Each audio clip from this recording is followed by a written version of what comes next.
Beston and Corsair launched 3 pyrolysis plants in Finland in 2025 to advance the industrial-scale chemical recycling of waste plastics.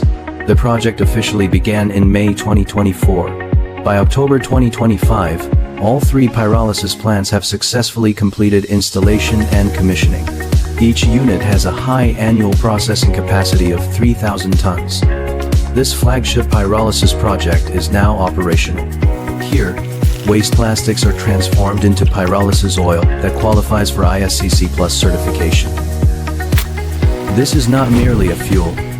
It is a high-value feedstock ready for the petrochemical industry. The deeper value of this project lies in demonstrating that plastic pyrolysis has become a viable industrial solution. Its value rests on 3 pillars. 1. The feasibility of large-scale industrial recycling. 2. Seamless integration with existing industrial systems such as energy and chemical sectors. 3. Clear and sustainable commercial value. The successful implementation provides a crucial reference and confidence for industry growth and capital decision-making.